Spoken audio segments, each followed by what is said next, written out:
If you're planning an international move but are feeling overwhelmed or don't have enough time to figure out and manage every step of the process, reach out to Start Abroad. We're an end-to-end international relocation company that can help with everything from getting a visa to finding a place to live to relocating your pet and much more. Moving abroad can be challenging, but you don't have to go it alone. Sign up for a free consultation. Check the show notes of this episode for a link to an exclusive offer for Blaxit Global listeners. Dealing with my dad was a wake-up call for us when all of my contacts in government and everything else could not get financial aid, basically, could not get government assistance to help take care of him. And we were looking at each other thinking like, this could be us one day. And so we're doing all of this saving and sacrificing today, saving 60% of our income and yada, yada, woo, woo, woo. And then at the end of the day, we have to spend it down to nothing. There will be no passing on of generational wealth, nothing. Like, what are we doing all of this for? Just to give it back to the government? I don't think so. Close your eyes and imagine living a life you love, unapologetic and unbothered, free from daily microaggressions from Karens and Kens, free from the fear of police brutality and systemic racism. Wouldn't that feel amazing? Now open your eyes. What if I told you that it's possible? Hear inspiring stories and get the actual blueprints from brothers and sisters of the diaspora who are living out their wildest dreams abroad. You've heard the term. Now be inspired by the movement. I'm Krishan Wright, and this is Blaxit Global. You have to be ready for this episode of the Blaxit Global podcast. I have some YouTube faves joining us today all the way from Lisbon, Portugal, Rick and Hillisi, but y'all might know them better as Our Black Utopia. Welcome to Blaxit Global, Rick and Hillisi. Thank you. Thank you so much. Yes, we're happy to be here. I am a fan of your platform and your remarkable journey. And I think the reason why is that you are so transparent with your journey and what got you here. I want to start with your platform because I think that is really impactful. We had always had a dream of when we retire, we were going to pick up our video cameras and just bop around the United States filming. We're going to buy us an RV. And God was like, okay, that's cute, but I got something else for you. And it wasn't until I saw this young Black YouTuber, I was on there looking at, because my husband was looking at Spain and looking at Portugal and trying to find out information about possibly retiring at some point way in the future. So I'm bopping around YouTube and I saw this young Black YouTuber and she was talking about how much money she made on YouTube. And I was like, wait, what? That sounded different than getting in our RV and making documentaries on a hope and a prayer and a dream to sell them at some point in the future, right? I started talking to Rick about it and I said, this is the vision. And he was not into Our Black Utopia. Why you got to mention Black? I don't know. Well, I was also thinking that I didn't want it to constrain us. I was looking at something more broad, including more people, everybody, so to speak, and not understanding where she was going with it. Y'all are from Colorado. You said you've been together over 20 years? Yes. Yes. Oh my gosh. Oh, I love it. I love it. Black love. Tell me about what life was before you moved to Portugal. We retired officially in the spring of 2022. Yay, yay, yay. Yeah. Prior to that, both he and I, we were not making six figures, but we had six-figure responsibility and six-figure titles. And so we were both working more than 70 hours a week, taking care of my dad with dementia dementia and squeezing travel in when we could. If we didn't do something at least once a quarter, even if it was small, like a 5-day weekend or something like that, Rick was going to go crazy. And I just knew that. So we had to do at least that. But as far as major trips and things like that, I think the last major trip we took right before the pandemic was to Europe. Yeah, went to Europe. Almost a month we spent here. He was like one of 3 males and then a bunch of women. It was so much fun. It truly was. Yeah. And then the plan was the next year, all of us were going to go to Santiago, Chile, but the pandemic. And that shut all that stuff down. We had a group of people that we had planned to do international trips every other year together. And interestingly enough, they are one of the couples that we thought of when we started our channel. It was 2 couples that we had in mind that are good friends of ours. Even though we don't talk to them very often, when we do, it's like no time has passed. You know those kind. Both of them have made over 6 figures ever since we've known them. So for over 10 years. Neither one are close to retirement. And we put out a video. Why y'all working so hard? That was for them. Literally, without saying names, it was for them. It was our video of, we love you. Yes. Get away from that stuff that you're doing. You ain't got to do that no more. Yes. And stop bailing your adult kids out. Because, the more you bail them out, then they're going to have to bail you out when you're 80 years old because you would have spent all of your retirement money on them today. That's if they bail you out. That part. Yeah, because, we all have a knucklehead, right? We all have a knucklehead in the family. They are the couple that we made the platform for. And I think one of the wives did watch a couple of the early episodes. I'm not sure if either one of them watch. I think they did. I think the one wife did do it because I think she made a comment of it. I see you guys on YouTube. Oh, okay. So, yeah. Okay, so she's still watching, but I'm like, are you watching? Are you listening, baby girl? I want you to live the life of your dreams, right? I mean, this is the whole reason. Once we figured out the code, right? We cracked the code to financial independence. It was like, we wanted to, it's kind of like that alcoholic who gets sober and wants to tell everybody, why you still drinking? Why you still smoking? Why you still spending all that money?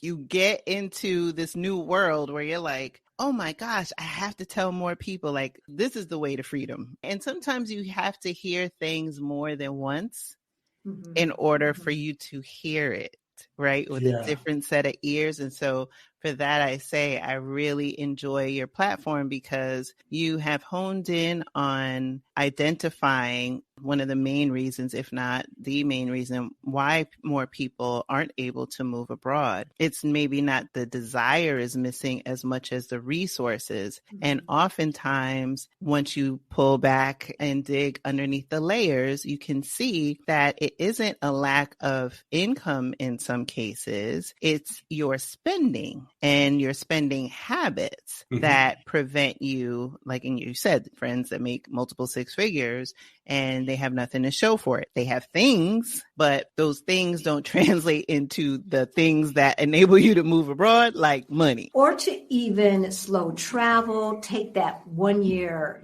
quote unquote trip around the world. People think it is so out of reach and it just isn't. It just isn't. When I think about them and when I think about family members and things like that, we're going to talk about that this weekend, as a matter of fact. It's tied to respectability politics, right? And keeping up with the Joneses, all intermingled.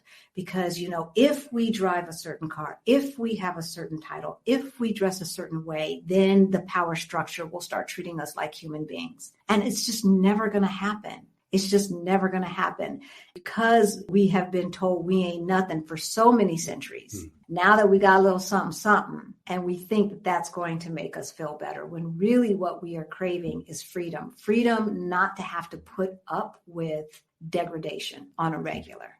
Oh, absolutely. It's not that people can't have nice things or want nice things. It is, to your point, it's so multi-layered and so multifaceted that in some respects, it's virtue signaling. It's like, I have arrived and now you can treat me as your equal. You're not looking at me like, well, what are you doing here, right? I'm signaling with my car, with my fancy clothes, with my status, my job, my all these things. And I always say, okay, well, when you die, the person who's a billionaire doesn't get the whole cemetery to themselves, right? More so than the person that died broke, right? You still take up the same space and nobody's putting your net worth, your title, or any of that. You have a beginning date, an end date, and a line in between. And so what is it that you do and choose to do with that line is going to be most important and most memorable for the people who loved you the most in this world. And so when you can extricate yourself from attachment to things, everybody has their currency of choice. But for the people like us that have made a conscious decision to move abroad or to have financial independence, that is part of the mindset work that takes place. When I travel, I've been on yachts. I like luxury hotels. I do all these things. But at the end of the day, I am not in debt when I do any of these things. Right. And most of the time when I'm doing it in countries.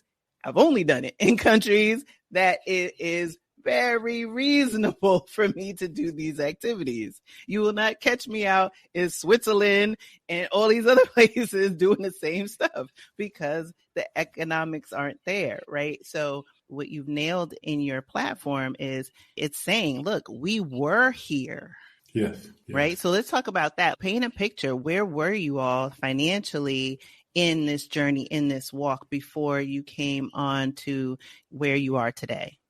Well, we started out before we actually jumped into what we started doing is we had a meeting with our air quotes financial advisor. Okay. And he actually came to my job. We met at my job. Halisi came down to my job and we were sitting there talking about all the different things, you know, the money, the savings, the this or that, the 401ks. And I just looked at Halisi and said, I can never stop working. You're going to have to bury me. You have to pull me from my desk, stuff me in a casket and bury me because I'm never going to be able to stop working. From what this man is saying, it's not going to happen. And I had kind of accepted that. It's like, okay, well, you know, I'm not working construction. I have a desk job. And as long as I can make smart moves and answer people's questions and stuff, I should be okay. That's what really, really started. We'll be right back.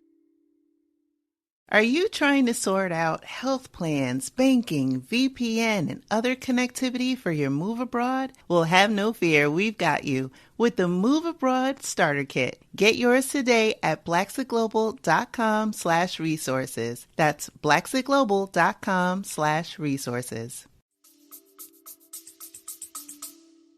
Oh my gosh, that sounds so soul crushing. Listeners can't see my face, but it's like this horror of someone telling you, okay, this is the balance sheet, and you coming to this realization at that time, right? That version of yourself and where you were, that it was not attainable. So you had, Rick, this kind of acceptance of, this is what it is. This is where it's got to be. Hey, Halisi, you know, I'll see you on the other side. So Halisi, when Rick came to you and gave you that, baby, we in trouble. What was your reaction?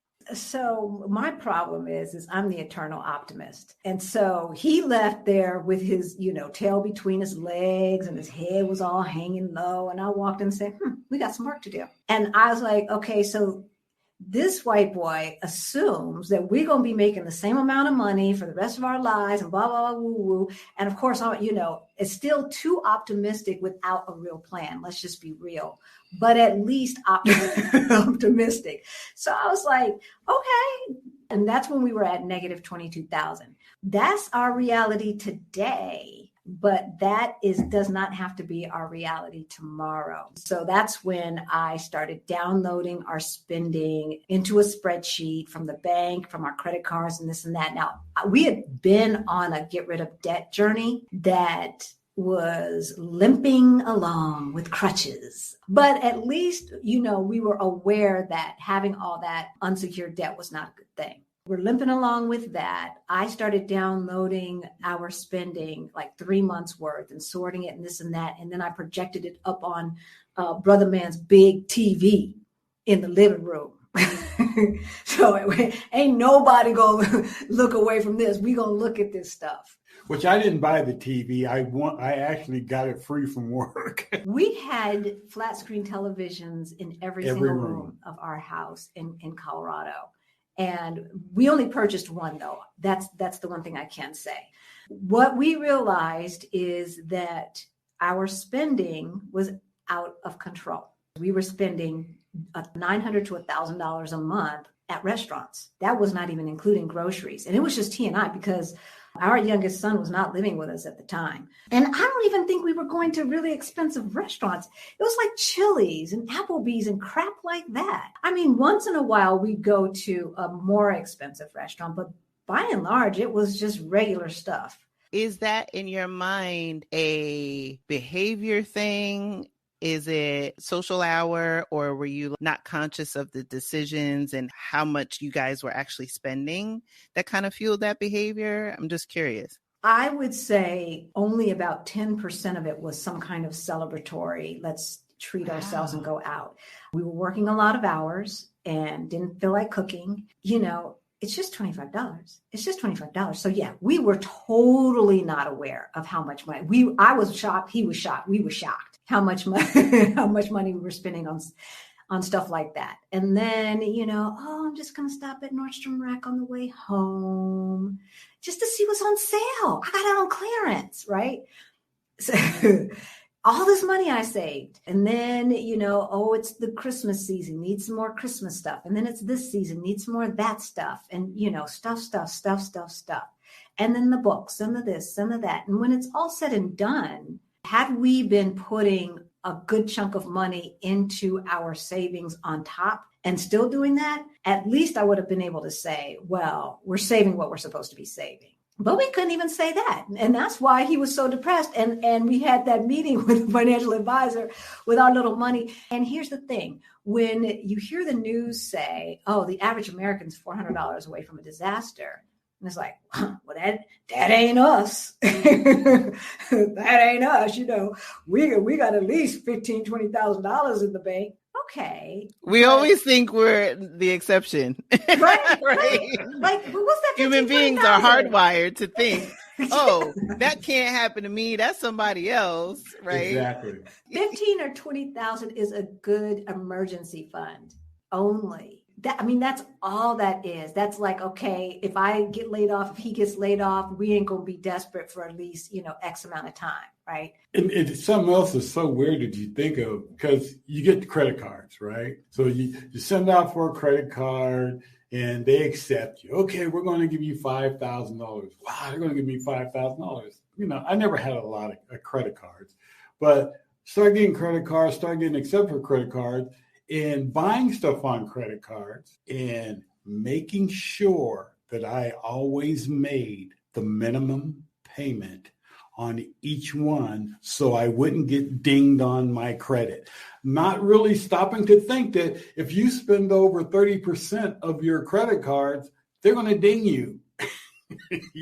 Not even realize that, not think about that. And the credit card companies would send information saying, well, if you don't pay it off and you just pay the minimum payment, this is how long it's going to take you to pay it off. And this is how much interest. But people disregard that. Yeah. And that's new, right? Elizabeth Warren made that happen. Exactly. Before you didn't have that, where it was like, it'll take you X amount of years. And even now, I haven't asked a lot of people because I don't carry debt. But the thing that's fascinating with that is it's a psychology, I believe. It's just a hypothesis in my mind, right? It could be some people who feel like, okay, if I buy this iPhone and it's $1,000, but the minimum payment each month is $10, it's almost this like, ha, I got over on y'all. I'm just paying this 10 and y'all don't care how long it takes. You only going to get 10. You ain't going to get that 1,000 without doing the math and saying, you really buying a $2,000 phone. Exactly.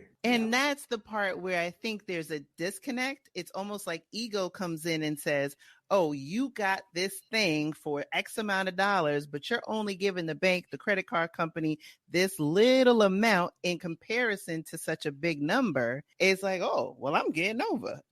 Right. Yeah. And it's like, no, you're not. And it's instant gratification. So whatever I wanted, I can get it now. Yes. I can get that now. And, I might end up doubling my payment next month, but it never happens because something else gets in the way or you see something else you want to buy. So you get caught up in that on that hamster wheel, and the credit card companies are loving it because that's how they make their money. Yeah, the house always wins. The house always wins. And where is all that stuff? Right? Where is all that stuff?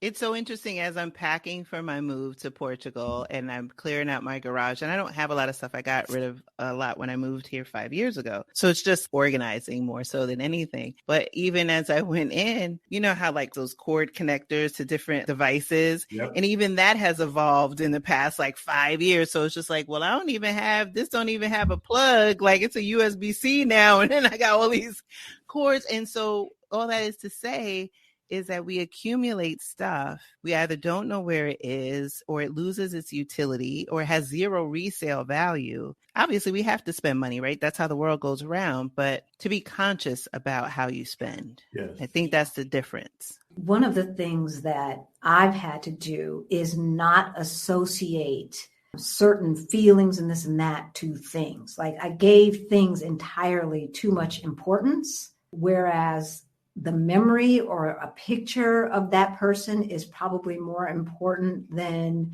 the fact that every time I pick up this salt shaker, I think of so-and-so who gave it to me for this or that. The only thing that I haven't been able to part with are the pictures. Oh, yeah. Nor should you. It is important. I was going through pictures recently and taking me back to different memories. And the other thing, which I am going to be conscious of it once I get everything packed and then unpacked, is start to write the names of who's in the pictures and when, because there's been pictures I've been finding of like my grandmother who's been long deceased. She died before I was born, or maybe I was a year old. And there was a picture that I had, my mother gave me. I didn't remember her giving it to me. It must have been a couple of years ago, of her and a child, but I couldn't recognize the child. And so I sent it to my mother. She's like, I don't know who that is. And then I sent it to my brother. He's like, oh, that's cousin Rhonda. Like, but if my kids, right, come across that picture, they're not going to know who, my grandmother is, right? Their great grandmother. They're not going to know their cousin in a picture. So, as I'm looking through things, I recognize it. But the next generation is not going to have that information. So definitely keep your pictures. I'm hoping that I can squeeze into my life a time where I can take all the old pictures, digitize them, send them off and get books made and send them to a few people. I have all of these kind of artsy, crafty ideas of things that I'd like to do. But you have the time now. Y'all are retirees.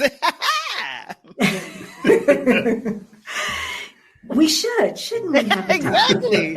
So this is a nice segue into retirement in Portugal. So you all are in Lisbon, Portugal. What is life like in retirement in Portugal? It's lovely. It is. It truly is.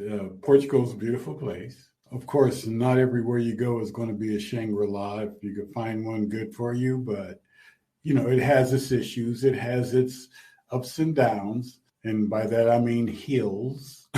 There's a lot of them. The views that you get when you're on top of those hills are amazing. It's like, I don't think there's anywhere else in the world you get the views that you get here in Portugal. I mean, just today we went to the castle. If any listeners have been to Portugal, and there's St. George Castle. And I mean, the views from that castle were amazing. Yeah. And we had just got back from there when we got on your show. So the views, the stairs, going up and down the stairs and different things like that. But I mean, you can take the cheat sheet and catch the bus or catch an Uber or catch a boat or ride a little scooter, the trolley. But, we choose to walk a lot of places and stuff like that. But other than that, it's waking up when you want to wake up and doing things that you want to do when you want to do them. I mean, some things, we have to do for the YouTube channel and get things together, but We are so blessed to live in a magical place. And we were so blessed to find the apartment that we did, where we found it, thanks to a friend of ours. Every day that we kind of explore the city on foot, because you really do need to explore a city on foot to get to know it, we realize, we live walking distance from that castle. Yeah. We walked back in 20 minutes. We had no idea. And then going in the opposite direction, we're in walking distance of Saldana and the big park over there. It's just, we live where there's castles. Not everyone can say that. For real castles. Right? And around every nook and cranny is just something amazing to see. Like either something that looks like a ruin next to a modern building, next to some graffiti and tagging, right?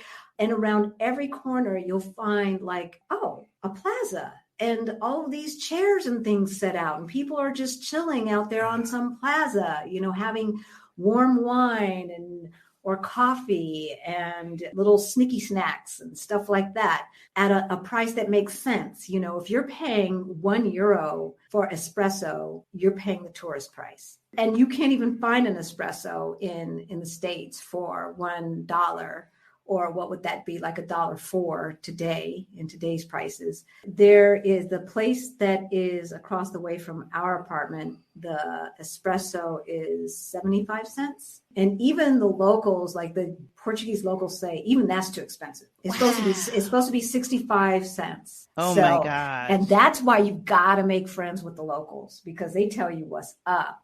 If you're in there and you're choosing to live in a country versus being a tourist, you are in it for the long haul. One of the other kind of downsides of, one thing that we appreciate about the United States is the Postal Service. And here, like in Mexico, you may get something, you may not. Who knows? So a local born and raised in Portugal told us that they made the mistake of privatizing the post office to a company. Well, yes, but more importantly, they made the mistake of electing a very conservative president who elected a very conservative PM. Just for 4 years, they had this conservative government, and 4 years now they are paying the price. And he said they decided to privatize. He said we had a great postal service, and they decided to privatize it, and they sold it to a bank, CTT. And he basically said, and I have not gotten a piece of mail since. I've gone to several countries now. And when I was in Costa Rica, I was like, how do they get the mail? Because there's no addresses on any of these buildings. Right? And it helps you kind of realize this postal, the way it operates is very unique to the United States, even in its inefficiency at times. Right. But compared to other parts of the world where, in that case, right, privatization, or like I said, at Costa Rica, it's you put in the GPS, you need to put actual location, longitude and latitude is how you're going to get to where you got to go. Yep. Third house on the corner, that's white with the black door. That's how you get in your mail. Absolutely. Wow. So, these are things that you just have to get used to. We just put together a Move Abroad toolkit, and, one of the pages is needs versus wants. Talk to me about that. We would like to have a good postal service here, but we don't need it to be happy, right? So, and it's very important to be honest with yourself. What do you need? We were talking earlier about folks coming into our comments saying, if you are Black Utopia, why didn't you move to Africa? Because most of the countries that I've either gone to or researched just does not have the infrastructure that these spoiled Americans need. Getting FedEx or DHL, that'll do me from the United States for important documents, and everything else, it can be online. But rolling blackouts, rolling water outs. I don't know what you call it when they shut the water off, but water outs. Water shortage. I'm not about that life. And a lot of people don't understand that if they're coming from the States and they've really never experienced it, to go to a foreign country, it's guess what? They do things how they need to do things. So you get wake-up calls in different things. And if, you have to look at what your everyday life is going to be. And if the power goes out for 6 hours or whatever, you ain't got no air conditioner. How you going to live with that? So don't tell me I need to look into a different country because it's got a lot of Black people in it. That ain't working for me. Yeah, we would love, Portugal has a lot of Black people. Yeah. Which is one of the reasons why we chose. In my opinion, for Western Europe and for affordable Western Europe, it has the most amount of Black folks from what we have seen. From what we've seen. We've never been to Germany, right? But, just from what we have seen. But yeah, I mean, you have to have a tax base in order to have the infrastructure that Westernized folks are used to. And they just do not have the tax base, which is why their kids are still paying to go to school. And it's not to say that it's the entire continent, right? I've not journeyed to the continent yet. That is high on my list to do once I get to Portugal. But it's to recognize that every person has a right to inhabit whatever land if they choose to move to another country. Right. That's their choice, right? So for some people, like I've interviewed a guest, Ashley, in Africa the other day for the show, she's having a great time in Tanzania. She's moving to South Africa for a different reason. Like you said, infrastructure, the infrastructure she needs for her business, Wi-Fi, other stuff is more accessible in South Africa versus where she was in Tanzania. And where you start isn't necessarily going to be where you end. We're all on this kind of growth journey, right? And for some, that might mean that they stay in the same country that they originally journeyed to, or maybe things change either on a macro level or a micro level that might result in you going to another place or splitting your time. I mean, you can make it whatever way you want, but I think for some people who don't have that mindset yet, and it's a gradual process to get there, it allows you to think like, oh, I can do this differently. And that was a huge thing for me. I had my heart set on New Zealand. I had all of these things, and it was very focused on one way. And then when I spoke to Deirdre Mola, who was my first guest on the show, and she's like, Krishan, you can do 3 months here, you can spend half the time there, you can do, and it was such a eye opener because I hadn't thought of it that way, right? Because for the 48 years of my existence, I've lived in one country. So the idea of thinking that I could live somewhere for 3 months, somewhere for 5 months, or whatever I wanted to do was such a game changer. And so that's where I feel like the power in people like yourselves in this platform and others to give space in the power of narrative, because for every person, it's going to be uniquely different. And that's why there needs to be more people to share their stories and to have conversations with others so that people can listen and say, oh, you know what? Either I can see myself in their story, I identify, I'm inspired, but more important than being inspired is taking inspired action, right? Taking the steps to say, okay, now I'm curious about this land or multiples, and let me start doing the research. And we love South Africa. Oh, God, we love South Africa. Actually, we thought about moving to South Africa before we even thought about moving to Europe, because that was the first trip that we had went and spent a month together in South Africa. And it was fantastic. It was. The people are great. And because I think there's so much mixture, we didn't get we can't tell what tribe you're from. So, we didn't get that. We got a welcome home. As a matter of fact, one gentleman did a ceremony with us, which is really cool. But, my sister grew up in South Africa. And that's how I know, even in the nice neighborhoods, they have them water outages and the rolling blackouts. Right? Absolutely. You have to have a backup generator, right? Don't get a place without a generator. And look, at the end of the day, if you had asked me 2.5, 3 years ago about anything going on in the continent or any of the countries I visited, I didn't have the knowledge base. This has come from journeying to different places, having conversations with different people, and doing my own research.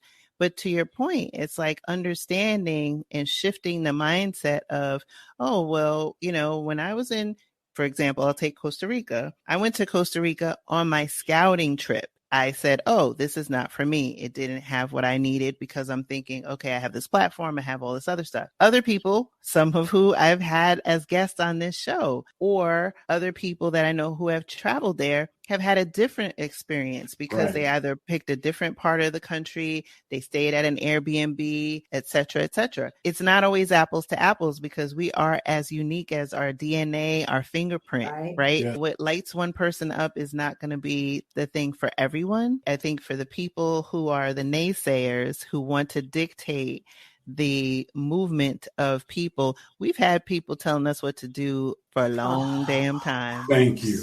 We don't need to do it to each other. No. And I was talking about the last time, I was like, this is part of my reparations. You know, the fact that we can take that blue passport and get out of Dodge and bring our American money to an economy that needs an influx. Well, they're getting pretty close to the brink at this point, but that needs the influx of money. And because of our little piddly wages were a lot compared to what the average person in Portugal makes. And I get 5 years to citizenship. And then we get an EU passport. Come on now. Yeah, this is part of reparations. This life and being able to do this and having the blessing of that blue passport that made it easier for us. I'm sorry. No apologies necessary, right? We are living our best life. Because it's interesting as I think about you all and this stage and phase of your life. You know, you have a father at home in the States that has dementia. You are managing other issues while living this life. So I would imagine that as part of your journey in mental preparation, physical preparation for this move, it involved a lot of coordination and even just mental reckoning with being comfortable with that. So if you could go into that, that would be really great. Yeah, definitely. As you were talking, I was thinking, well, I'm a spoiled brat and I'm going to do what I want to do. So I just got to figure this out. It was a process, to be perfectly honest, because I'm a daddy's girl. And so it was hard to admit to myself that, one, he is not the same person. Two, I can't do this. And three, I don't want to do it. You know, when it got to the point where I'm helping him shower, like, this is TMI. I don't want to see my dad like this. This is for somebody, and I'm supposed to show up and spend happy time with him. That's how that's supposed to go, you know? Until then, we were walking in faith because we bought the ticket for our scouting trip before I had figured out where he was going to be, how it was going to be paid for, or if he was going to qualify for any government assistance. I bought the ticket. Talk about manifestation, right? I was like, all I know is on June 3rd, we're going to be on that plane on our way to Lisbon. That's what I know. Yeah. And I remember talking to my aunt on my mom's side, and she was like, well, but what if you don't find a plane? What if you can't place Joe by then? And I was like, that's not an option. That is not an option.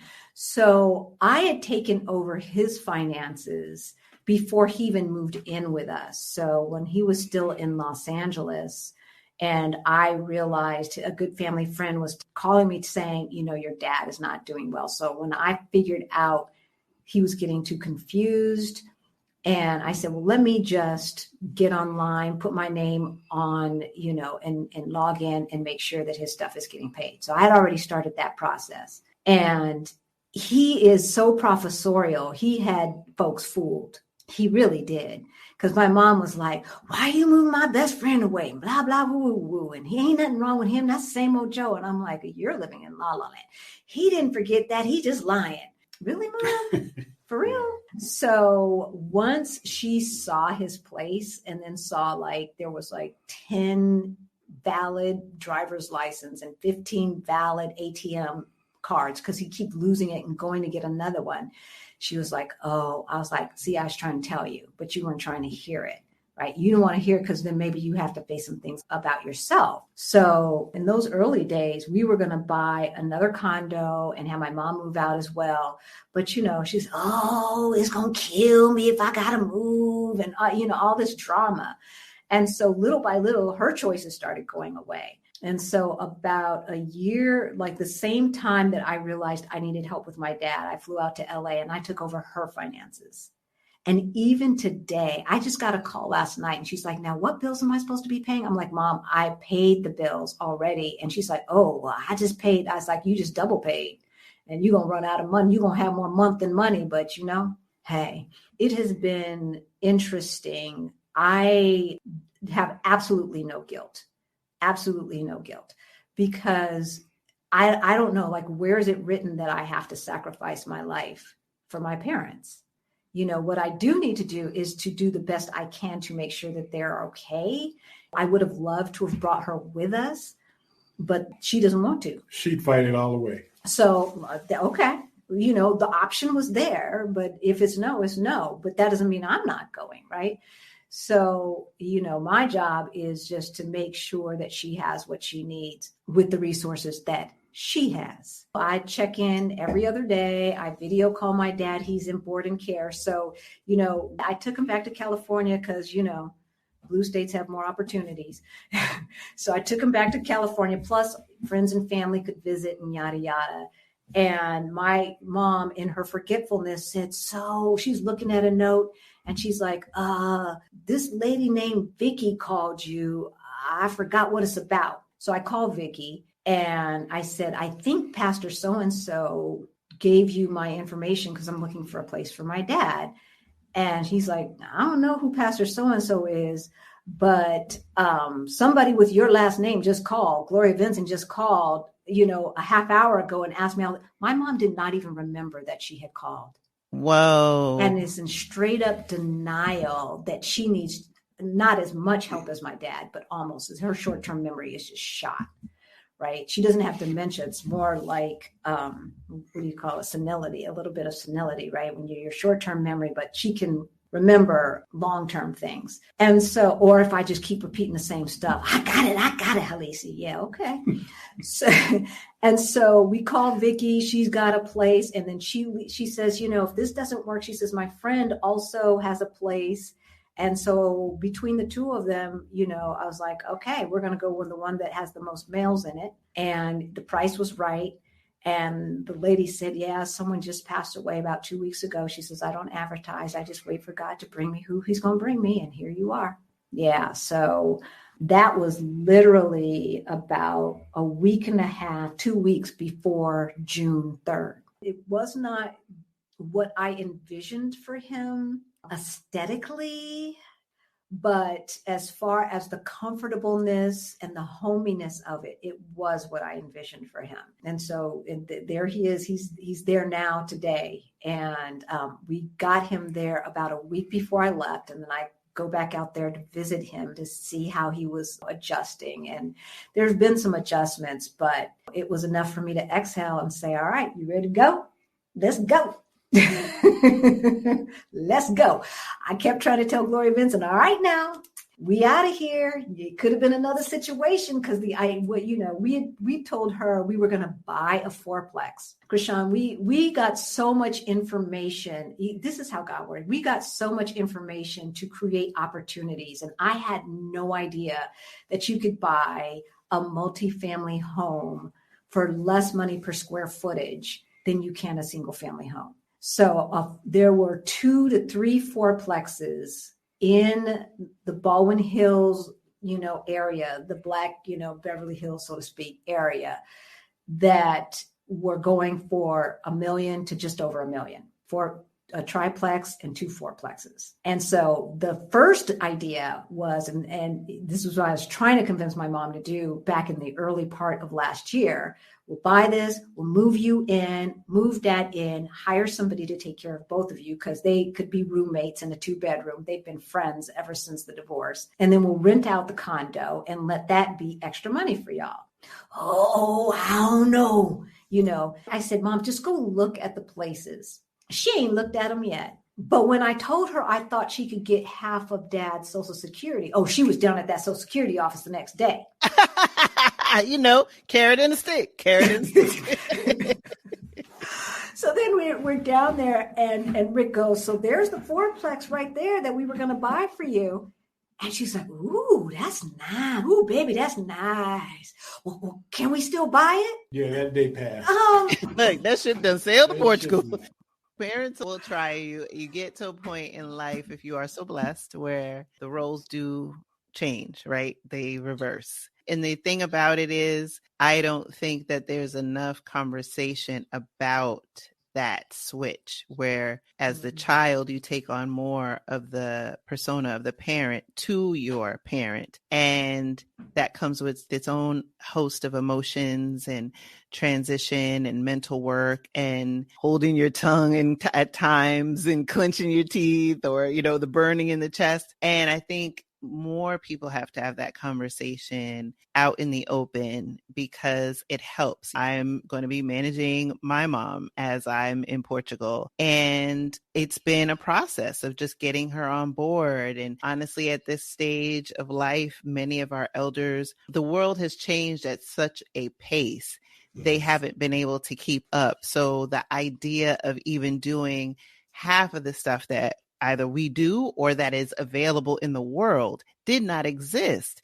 Or if it did, they were, in their midlife. And so there was a gradual shift. If you think about just how technology in the world has changed in the past 15, 20 years before their eyes, they can't even keep up. And so I have to remind myself of that when I have those challenging points with my mom, or say, you know what, I got to take a beat because it's not going to be productive. I need her to be here. And she is way back in 1970, right? Or 80. Way back. But, I think dealing with my dad was a wake-up call for us when all of my contacts in government and everything else could not get financial aid, basically, could not get government assistance to help take care of him.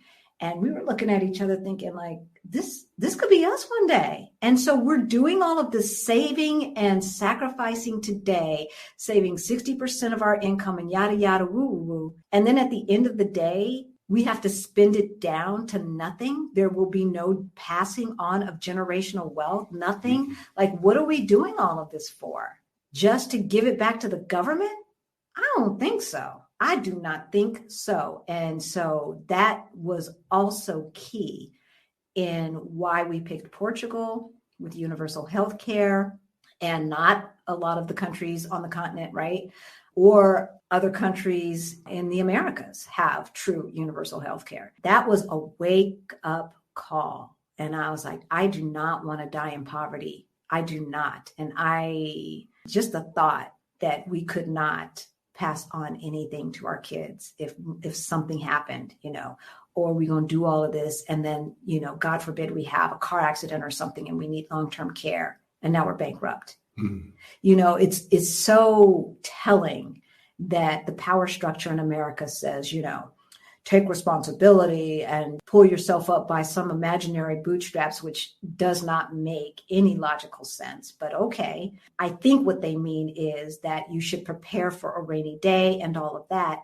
And oh, by the way, when you do, we're going to take it all from you because we have created a system that is so illogical that to get long-term care, you're going to have to be somewhere between $8,000 and $10,000 a month. So unless you're Warren Buffett, you're going to run out of money. Like even if you do the right thing and you retire with $2 or $3 million in the bank, and then you need long-term care, it's probably going to run out before you run out of life. So my old boss texted me yesterday and said, I wish you were here to run for chair. So that ship has sailed. You recruited me to do that. And my ego was all tied up into being the first Black chair of the blah, blah, blah, blah, whoop-de-whoop of Colorado, right? And so I told Rick, we ain't moving to Portugal till after I'm chair. And then I was thinking, and then we'll move because I'll be chair and won't nobody be able to tell me. And I'm going to do 3 months here and 3 months there and this and that and the other. This was my plan. And Rick was like, I don't know. And I was like, yeah, I got it. I got this, right? I couldn't even last the additional year to get that opportunity. And now here we are a year later. And this is the thing, anybody who's listening who does not feel appreciated at your job, leave it and see what happens. And then you get a text 8 months later saying, I wish you were here to do X, Y, and Z. Because we know that when we show up, unless we're quiet quitting. But, before we get to the quiet quit part, when we show up and we bring it. And that's just who we are, right? And all of that tied into self-identity and stuff like that. So it was a process of saying, gosh, I'm not going to just be able to call Senator so-and-so anymore, or, Rep so-and-so anymore. And am I going to be okay with that? Yeah.